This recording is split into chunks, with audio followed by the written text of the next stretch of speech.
केंद्रीय लोकसेवा आयोगाच्या परीक्षेमध्ये घवघवीत यश मिळवणारे महाराष्ट्राचे काही अधिकारी माझ्यासोबत आहेत। खरं तर दिल्लीमध्ये त्या सगळ्यांचा सत्कार होतोय।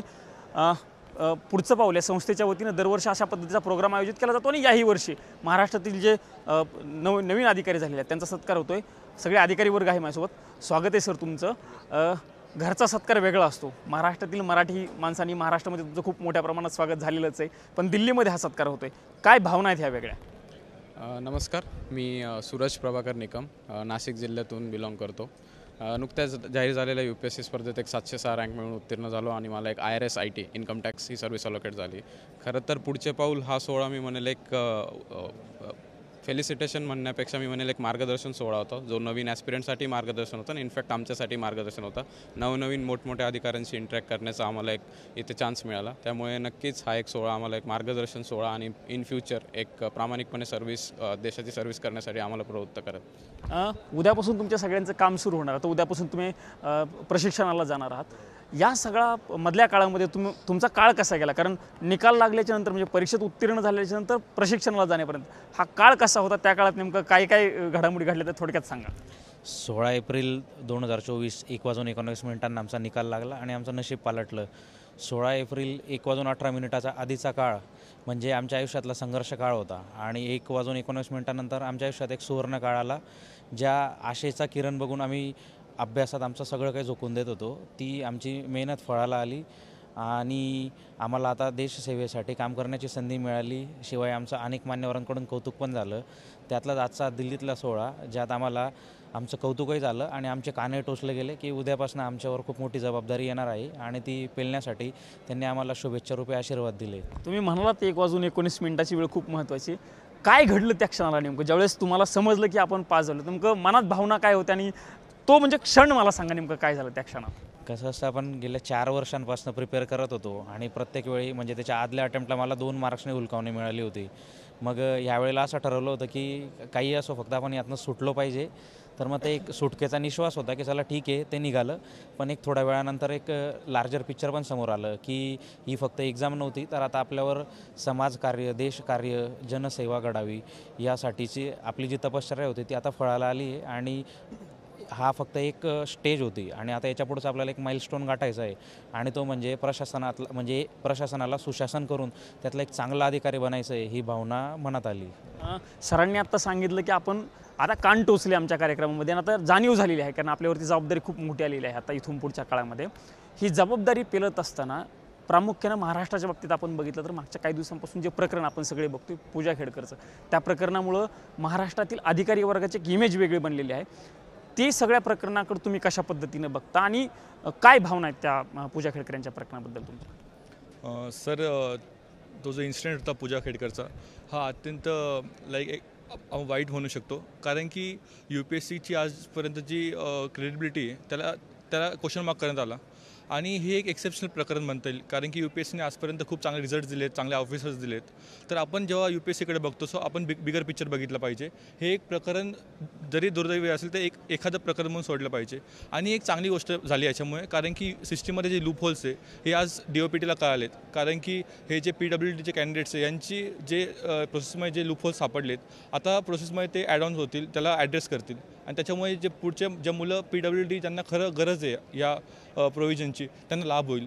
सो एक प्रकारे हे चांगलं झालं असं म्हणता येईल। म्हणजे थोडक्यात एक खडा जो आहे तो बाजूला निघाला आणि आता बाकीच्या सगळ्यांसाठी रस्ता साफ झाला असं तुम्हाला म्हणायचं? हो, नक्की। त्याच्यामुळे ज्यांना खरं गरज आहे त्यांना चान्स मिळेल आणि हे जे नेटवर्क होतं हे एक्सपोज झाल्यामुळे पुढे DOPT पण काळजी घेईल की अशा प्रकारे काही जे होतं आहे ते थांबवण्यात येईल। मगाशी मी तुमच्या सगळ्यांचं संभाषण आतमध्ये ऐकत होतो, काही मुलांच्या प्रश्नांना उत्तर देताना सागर सर असतील किंवा इतर सगळे तुमच्या अधिकारी मंडळी त्यांनी उत्तर दिली। त्यात एक महत्त्वाचा मुद्दा काही मुलांनी विचारला की प्लॅन बी रेडी पाहिजे। तुमचा प्लॅन बी नेमकं काय होता आणि त्या प्लॅन बी बद्दल मला थोडक्यात सांगा। प्रत्येक विद्यार्थ्याने हा ठेवलाच पाहिजे का अभ्यास करता? सर, जशी जशी कॉम्पिटिशन वाढत चालली आहे UPSC क्षेत्रात म्हणा, स्पर्धा परीक्षात म्हणा, तर माझं नक्कीच एक मत राहील की प्लॅन बी असलाच पाहिजे। प्लॅन बी तुम्ही तुमच्या स्पर्धा परीक्षांमध्ये ठेवू शकता. आता फॉर एक्झाम्पल आपलं UPSC आणि MPSC, महाराष्ट्रातील MPSC दोघांचा पॅटर्न सेम होतोय. तर माझा नक्कीच तो एक होता. एक शासकीय अधिकारी व्हायचं स्वप्न होतं. सो मी MPSC एक प्लॅन बी ठेवला होता आणि नक्कीच माझा तो प्लॅन होता. आणि सध्या चाललेल्या कॉम्पिटेटिव्ह एक्झाममध्ये आणि एक बिगर पिक्चर बघितलं तर प्लॅन बी असणं गरजेचं असतं. मानसिक आरोग्य हा खूप महत्त्वाचा मुद्दा या सगळ्यामध्ये मला वाटतो. कारण तुम्ही जसं मगाशी सांगत होते हे सगळं करताना की तणाव असतो, काम करताना घरचे प्रॉब्लेम्स आहेत, सगळे वेगवेगळे प्रॉब्लेम्स असतील. मानसिक आरोग्यामध्ये हा एक सध्या नवीन ट्रेंड दिसतोय की परीक्षा पुढं ढकलण्याचा. कारण विद्यार्थी वर्षानुवर्ष अभ्यास करतात, तुम्ही कायमस्वरूपी या गोष्टीचा अभ्यास करतात, पुढच्या 2 दिवसावरती परीक्षा आलेली असते आणि असं असताना तुम्हाला अचानक पद्धतीने समजते की आपली परीक्षा पुढं ढकलली किंवा रद्द झालेली आहे. या सगळ्या काळामध्ये विद्यार्थ्यांच्या मनावरती जे मानसिक तणाव येतो तो तणाव कसा दूर केला पाहिजे किंवा यातनं विद्यार्थ्यांनी कसं बाहेर पडलं असं तुम्हाला वाटतं? सर, पहिल्या गोष्टी परीक्षा पुढे जाणं हे खूप दुर्दैवी आहे. कारण की याच्यामुळे जे मुलं सिरियस कॅन्डिडेट असतात, जे टाईम टेबलनुसार अभ्यास करतात, यांच्यावर एक प्रकारे अन्यायच होत असतो. आणि मला वाटतं की मेंटल हेल्थसाठी जे काही गोष्टी आपण करण्यात येईल, जसं की मेडिटेशनवर लक्ष दिलं पाहिजे. कारण की आता खूप सारे प्लॅटफॉर्म्स, यूट्यूबवर खूप सारे सोर्सेस आहे, तिथे आपण मेडिटेशन शिकू शकतो. सो मेडिटेशन अशा काही गोष्टी आहे त्याच्याकडून आपण आपल्या मेंटल हेल्थची काळजी घेऊ शकतो. आणि मगाशी मॅमने पण एक्सप्लेन केलं की जर तुम्हाला वाटत असेल की तुम्ही मेंटल हेल्थ इश्यू फेस करताय, सो तुम्ही सायकोलॉजिस्टला दाखवलं पाहिजे. आणि हा जो टॅबू आहे याला टॅबू म्हणून नाही बघितलं पाहिजे. हा खूप मोठा इश्यू आहे, आज सगळीकडे बघितला जातो. मला सर तुम्हाला विचारायचे, तुम्ही ज्यावेळेस इंटरव्ह्यूमध्ये गेले होते, काय प्रश्न विचारले होते आणि इंटरव्ह्यूमध्ये जाताना नेमकं मानसिकता काय होती तुमची? कारण आता मी मानसिक आरोग्यावरती सरांना प्रश्न विचारला, मला तुमच्या इंटरव्ह्यूबद्दल थोडक्यात जाणून घ्यायचं. आणि इंटरव्ह्यू कसं आपण महाराष्ट्रातले कॅन्डिडेट्स येतो आणि मेन्स जर मुंबईतनं लिहिली तर ते आपला महाराष्ट्राचा सेंटर कोड आहे तो 6 आणि मग त्याच्यामुळे आपण शेवटीच जाणारे असतो आणि मग त्याच्यामुळे सगळी मुलं गेल्यानंतर आपणच महाराष्ट्रातली मुलं राहिलेली असतो. तर तेव्हा एक असं असतं की सगळ्यांचा इंटरव्ह्यू झाला आणि माझा राहिला आहे, ही एक मानसिकता असते. आणि पहिलाच इंटरव्ह्यू होता आणि ग्रामीण भागात नाही तो, शिवाय लोकांना मला सांगावं लागलं की अजून दिल्ली दूर आहे. कारण इंटरव्ह्यूमध्ये पण 1/3मधनं फक्त म्हणजे 3तनं 1 सिलेक्ट होतो आणि 2 नापास होतात. तर ते पण एक दडपण होतं की आता नापास होऊन नाही चालणार, 4था प्रयत्न होता. तर ह्या गोष्टी होत्या. असा ओव्हरऑल माझा इंटरव्ह्यूचा एक्सपिरियन्स. तुम्ही म्हणाले दिल्ली दूर नाही, पण तुम्ही दिल्ली गाठून दाखवलेली आहे. जसं म्हणाले की आपला महाराष्ट्राचा कोड 6वा असतो, त्यामुळे बराच वेळ तुम्हाला वाट बघावं लागते. अगोदर जे विद्यार्थी जातात त्यावेळेसचं डिप्रेशन काय असतं आणि त्यातनं मार्ग कसा काढायला पाहिजे?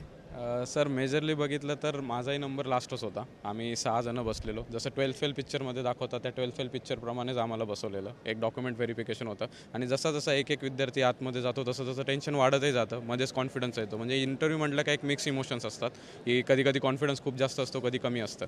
सो प्रत्येकाच्या चेहऱ्याकडे बघून आम्ही गेस करत होतो की याला इंटरव्ह्यू कसा गेला, त्याला इंटरव्ह्यू कसा गेला.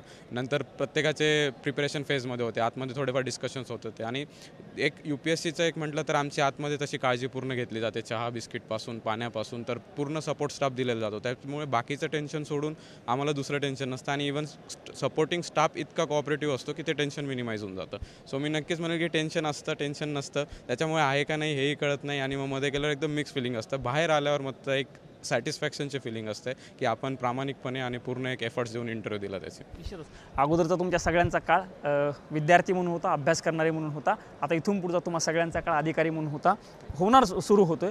या पुढच्या काळासाठी आमच्या साम TV परिवाराकडनं असेल किंवा सकाळ माध्यम समूहाकडनं तुम्हा सगळ्यांना खूप खूप शुभेच्छा आहेत. आणि देशाचं कार्य जे आहे तुम्ही अशाच पद्धतीनं चांगलं पुढच्या काळात करत राहाल, यासाठी खास शुभेच्छा ज्या आहेत ती या सगळ्या नवीन अधिकाऱ्यांना आपण साम TVच्या वतीनं देत आहोत.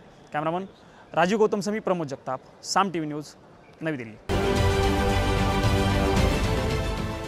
देश विदेशातील प्रत्येक घडामोडींचे लाईव्ह अपडेट मिळवण्यासाठी आता साम टीव्हीच्या सर्व सोशल मीडिया प्लॅटफॉर्मला लाईक, फॉलो आणि सबस्क्राईब करा. तसंच सर्व नोटिफिकेशनसाठी बेल आयकॉन प्रेस करायला विसरू नका.